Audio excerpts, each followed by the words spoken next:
Hoje a gente vai falar um pouquinho sobre as diferenças entre o diabetes tipo 1 e o diabetes tipo 2. E também vamos falar um pouquinho como é que é feito o diagnóstico. O diabetes tipo 1, geralmente, é o diabetes da criança ou do adulto jovem. O que acontece?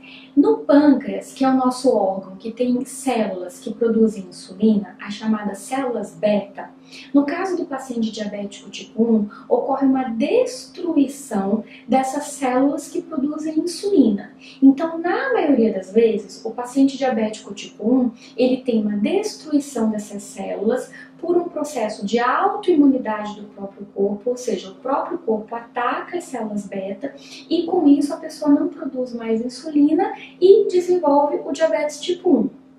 Já o diabetes tipo 2, ele é conhecido como diabetes do adulto. Ele normalmente vai acontecer como reflexo do ganho de peso, mas ele também pode acontecer por uma série de fatores, que a gente chama então que ele é uma doença multifatorial, ou seja, o sedentarismo, o ganho de peso, o estresse, a alimentação errada. Todos esses fatores, junto com uma tendência genética da pessoa, vão contribuir para que o diabetes tipo 2 aconteça. Qual é a principal diferença do diabetes tipo 2 para o diabetes tipo 1?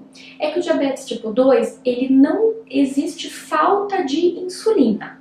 O que existe é que a quantidade de insulina que o pâncreas do diabético tipo 2 produz é menor do que a necessária para manter o corpo da pessoa. Vou explicar um pouquinho melhor. É como se o pâncreas ele conseguisse produzir insulina para uma pessoa de 80 quilos, mas na verdade ela está pesando 100 quilos, 90 quilos, e com isso o pâncreas ele não dá conta de produzir a quantidade de insulina necessária.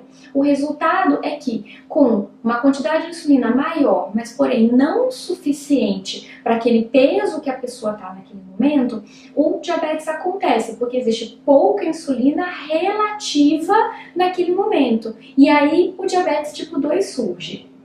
Como é que é feito o diagnóstico? Para todas as duas doenças, tanto diabetes tipo 1 quanto diabetes tipo 2, o resultado vai ser sempre o excesso de açúcar na corrente sanguínea, que a gente chama de glicemia.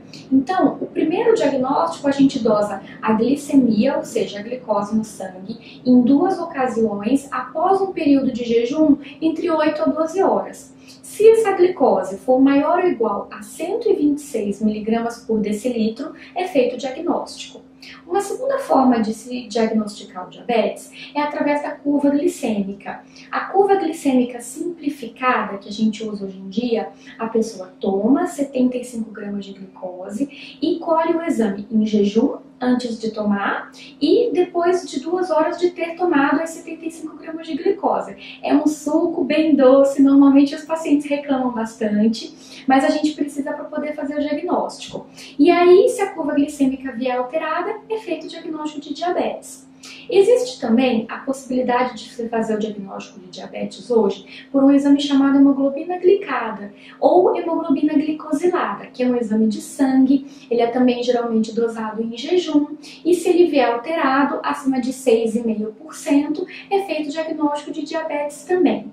E finalmente, existe uma quarta forma de diagnóstico de diabetes, que é a coleta de uma glicemia ao acaso, ou seja, de uma glicose no sangue em qualquer momento, não necessariamente em jejum, e se ela for maior ou igual a 200 mg por decilitro, é feito o diagnóstico de diabetes. E é isso por hoje, muito obrigada pela atenção.